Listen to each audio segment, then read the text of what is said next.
کی تاریخ، اس کی حمد و ثنا بیان کرے، جس کی توفیق اور مدد سے آج خوشیوں بھرا ایتہاسک دن اس بچے کو اور بچے کے تمام اعزاء و اقارب بلکہ دو خاندانوں کو مل رہا ہے، اس میں اللہ کی نصرت، اللہ کی مدد شامل حال ہے۔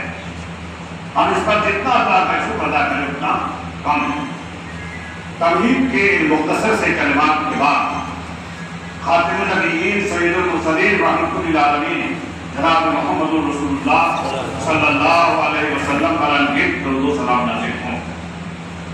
اس کے بعد میں آپ حضرات کا چند منٹ، زیادہ وقت بالکل نہیں ہوگا، 5-7 منٹ، اس میں بڑی اہم باتیں شاید اللہ مجھ سے کہلوانا چاہ رہا ہے۔ پہلی چیز، آپ یہ محسوس کریں ہم کہاں بیٹھے ہیں۔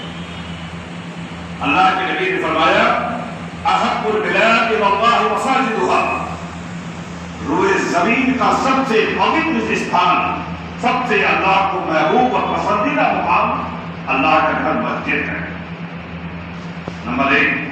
نمبر 2، ہماری یہ معمولی میٹنگ نہیں ہے،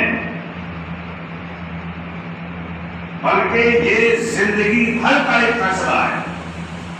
میاں بیوی کے درمیان قول و قرار، عہد و پیمان اور اس کو نبھانے کا وعدہ ہو رہا ہے۔ کہاں بیٹھ کر؟ اللہ کے گھر میں بیٹھ کر۔ جھوٹ کو کہیں بھی نہیں بولنا چاہیے، لیکن جب معاملہ اللہ کے گھر کا آتا ہے تو وہاں آدمی بہت زیادہ ایکٹیو ہو جاتا ہے۔ یہ زندگی بھر کا فیصلہ ہو رہا ہے۔ میں نے جو حدیث پڑھی ہے اللہ کے نبی کی، آپ نے فرمایا تمام پیغمبروں کی سنت ہے نکاح کرنا، جیسے نماز نبی کے طریقے پر ہو، اسی طریقے سے نکاح بھی نبی کے بتائے ہوئے اصول، ضابطے اور طریقے اس کی روشنی میں انجام دیا جانا چاہیے۔ مجھے اس وقت زیادہ خوشی ہوتی کہ لڑکا لڑکی دونوں فرض نماز مسجد میں ادا کر کے اور پھر سنت کی ادائیگی ہوتی۔ میں نے مشورہ دیا تھا اللہ آنے والے وقت میں ہماری قوم کو، عورتوں کو خاص طور سے سمجھ سے کہ وہ معاشرے کے اندر ایک انقلاب اور تبدیلی لانے کے موڈ میں آئے۔ یہ بچے کا کوئی معمولی قدم ہے۔ آپ دیکھتے ہیں ایک بچے کو سنبھالنے کے لیے کتنے لوگ گھنٹوں لگاتے ہیں کہ دین کو سنبھالا، یہ لانے کے لائق نہیں، نہلایا جاتا ہے، سنبھالا جاتا ہے۔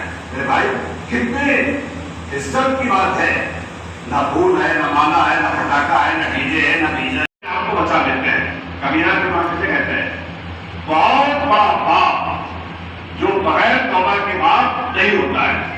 تو کسی کی کون سے گناہ؟ نظارہ بازی، تاک جھانک، نظریں دوڑانا، گھمانا پھرانا اور شرمگاہ کے ناجائز اور بےجائز استعمال سے بچ جاتے ہیں۔ یہ ہے نکاح کا فائدہ۔ اللہ کے نبی نے فرمایا جو نوجوان کو یہ طاقت میسر نہیں ہے، مثلاً بیوی کے اخراجات، اس کے رہنے کا مسئلہ ہے، اس کے کھان پان کی طاقت ہے، تو اس کو بتایا اسلام نے تم روزہ رکھ لیا کرو تاکہ تمہاری نفسانی خواہش پر کنٹرول رہے اور آپ آؤٹ سائڈ نہ جانے پائیں۔ یہ اسلام کا فلسفہ ہے۔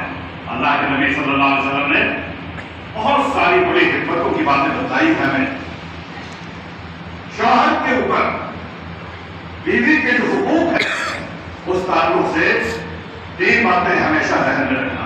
نمبر 1، شوہر جب اپنا کپڑا بنائے اپنی بیوی کا بھی بنائے، جو تم کھاؤ وہی اس کو کھلاؤ، ٹھیک ہے؟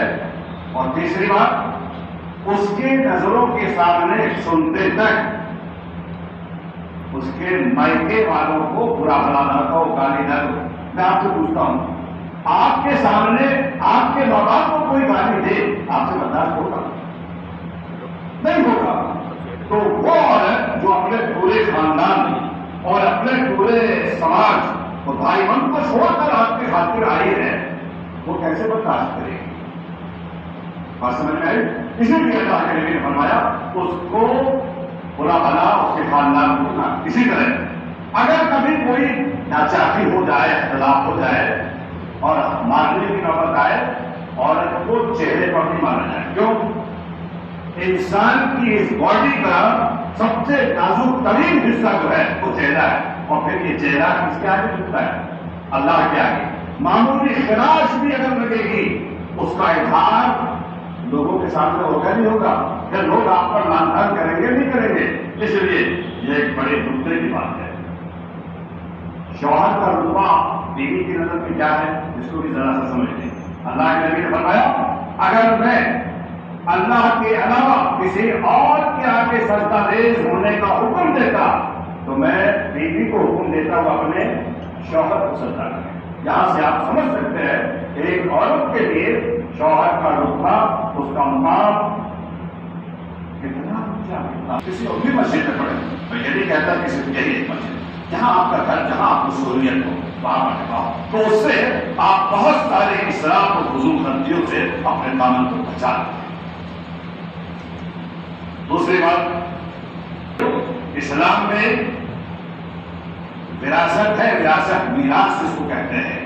باپ کی پراپرٹی میں جس طرح بیٹے کا حق ہے اس طریقے سے بیٹی کا بھی حق ہے، وہ حق دیا جائے، ورنہ کل قیامت کے دن یہ مائلے اور جہیز دے کر کے آپ اللہ کی گرفت سے بچ نہیں سکتے۔ اسلام میں وراثت ہے، اسلام میں میراث ہے۔ باپ کی پراپرٹی میں جس طرح اولاد کا حق ہے اس طریقے سے بیٹی کا بھی اس میں حصہ ہے، حق ہے، اس کو دیا جائے۔ عزیزم جناب واحد عالم والمحبوب عالم لاڈلو آج بتاریخ 22 شوال 1445 ہجری مطابق 2 مئی 2024 عیسوی بروز جمعرات بموجود یہ وکیل اور ان دو گواہوں کے روبرو اتنے حاضرین کے سامنے میں نے آپ کا نکاح ترنم بانو بنت عبدالجبار بلخی لاڈلو کے ساتھ بہوز محض 21,000 روپے نقد سکہ وائدو کا مانان رکھتے کے آپ کی سوجت میں کیا۔ ایسے بیوی کے ترنم بانو بنت عبدالجبار کو آپ نے اپنے نکاح میں قبول کیا۔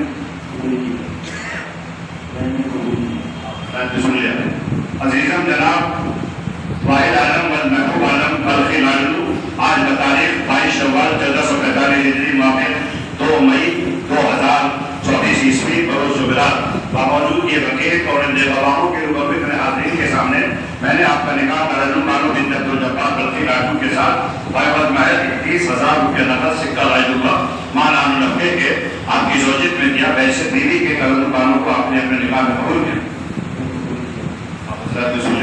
عزیزم جناب واحد عالم والمحبوب لاڈلو آج بتاریخ 22 شوال 1445 ہجری مطابق 2 مئی 2024 عیسوی بروز جمعرات بموجود یہ وکیل اور ان گواہوں کے روبرو اتنے حاضرین کے سامنے میں نے آپ کا نکاح ترنم بانو بنت عبدالجبار بلخی لاڈلو کے ساتھ بہوز محض 21,000 روپے نقد سکہ وائدو کا مانان رکھتے کہ آپ کی زوجت میں دیا۔